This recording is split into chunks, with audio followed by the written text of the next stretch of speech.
warahmatullahi wabarakatuh. Di video kali ini aku mau bahas mengenai sesuatu yang baru aja selesai aku kerjakan, yaitu syarat-syarat menikah dengan polwan ataupun anggota kepolisian. Nah, buat pasangannya yang adalah calon anggota kepolisian ataupun polwan, wajib banget nonton ini sampai habis. Tapi sebelum itu jangan lupa like, komen, dan subscribe tentunya, supaya semakin semangat bikin video terbarunya.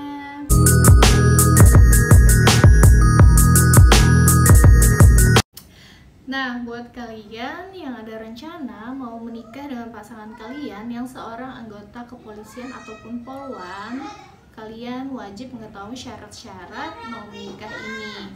Karena kalau kita tuh menikah bukan yang menikah ya sekedar menikah gitu aja, jadi banyak banget yang harus dipersiapkan untuk persyaratannya. Jadi kalian patut curiga sama pasangan kalian kalau kalian diajak menikah tapi tidak disuruh mempersiapkan syarat-syarat ini sebagai kebutuhan kantor gitu. Nah, jadi kalau kita sebelum nikah untuk yang muslim di KUA, kita harus sidang di kantor dulu. Itu baru kita dikatakan sah sebagai suami ataupun istri dari anggota kepolisian gitu. Nah, ini dia, langsung aja. Syarat yang pertama itu tentunya kalian harus ada calon pasangan. Kalau kalian gak punya calon pasangan, ya gimana mau menikah ya kan? Jadi yang harus dipersiapkan yaitu calon pasangan dulu.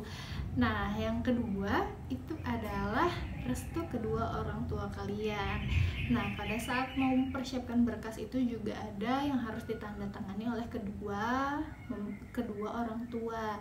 Jadi yang namanya restu keluarga itu sangat berarti. Jadi kalau kalian belum dapat restu, dan minta aja dulu restunya. Nah, langsung kita masuk yang ke persyaratan yang kantornya.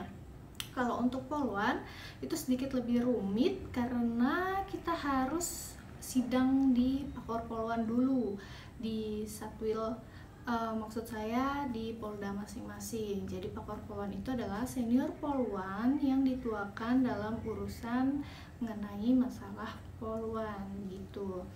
Nah, jadi kalau syarat-syarat untuk di Pakor Polwan yaitu yang pertama permohonan dari Kasatker, dan yang kedua surat keterangan yang bersangkutan dan calon suami, baru skep pengangkatan yang bersangkutan dan calon yang calon yang bukan polisi tapi pegawai negeri. Kalau misalnya wira swasta ya berarti di skip ya. Baru yang keempat N1, N2, N4 yang bersangkutan dan calon suami. Yang kelima ada pas foto. Yang keenam SKCK suami. Jadi kalau misalnya calon suami polwan ini bukan dari kepolisian, itu juga agak sedikit lebih ribet karena harus mempersiapkan SKCK calon suami begitu. Nanti setelah semua surat-suratnya ini beres, nah, kalian akan menghadap Pakor Polwan, kemudian akan disidangkan oleh Pakor Polwan, dan setelah itu dapat surat lah dari Pakor Polwan bahwasanya beliau mengizinkan kita menikah, dan itu yang akan kita bawa ke kesatuan kita masing-masing.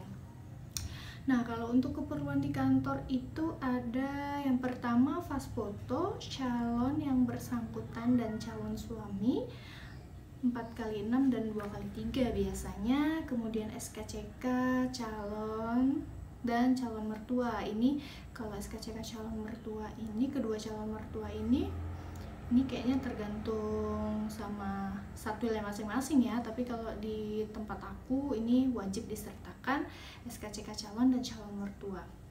Kemudian NA 1, 2, 3 ini biasanya dari kantor lurah.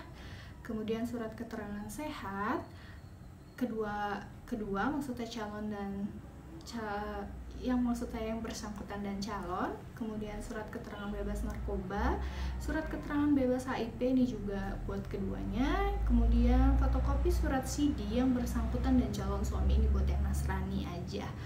Kemudian ada akte cerai bagi yang duda ataupun janda. Kemudian itu tadi kita sertakan surat dari Pakor Polwan.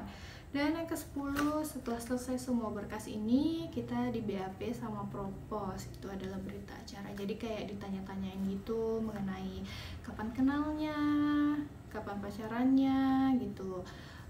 Pokoknya tentang hubungan kita lah. Itu sama propos. Nah, kemudian setelah itu, tapi sebelum kita mempersiapkan ini, kita minta surat permohonan dulu dari kasatpam kita masing-masing. Nah, setelah semuanya ini beres, berkasnya dinaikkan ke Kapolres, kemudian disetujui oleh Kapolres, barulah kita mengadakan yang namanya sidang menikah. Itu dihadirin oleh Wakapolres kalau untuk Bintara, Wakapolres Kabak Sumda, Kasih Propam, Kasih Was, sama keuangan juga biasanya hadir, sama bagian rohaniawan, seperti itu. Ya, gimana Kak mengenai sidang nikahnya? Kalau masalah sidang nikahnya nanti aku bahas lebih lanjutnya. Setelah sidang nikah ini kita dapat surat, kemudian surat itulah yang menjadi pedoman kita untuk kita daftar di KUA. Nah, setelah di KUA kita tinggal tunggu kemudian kita adakan akad nikah ya, seperti itu. Jadi buat kalian para calon istri dari anggota kepolisian ataupun calon kalian ada yang polwan, kalian harus siap-siap mempersiapkan persyaratan ini. Memang sedikit rumit, namun ya ini akan menjadi pertimbangan kita kalau kita membangun rumah tangga dan kita ada niatan mau pisah. Tentunya kita akan berpikir lagi bahwasanya untuk menikah aja serumit ini, apalagi untuk bercerai. Seperti itu. Jadi buat kalian yang pengen jadi polwan juga tetap semangat, karena kita itu segala sesuatunya diatur, banyak diaturnya. Terlebih lagi polwan itu ada yang mengawasi dari Bakor Polwan, jadi segala sesuatunya itu tetap dimonitor sama Bakor Polwan kita. Nah, sekian video kali ini, semoga menambah pengetahuan kalian. Terima kasih.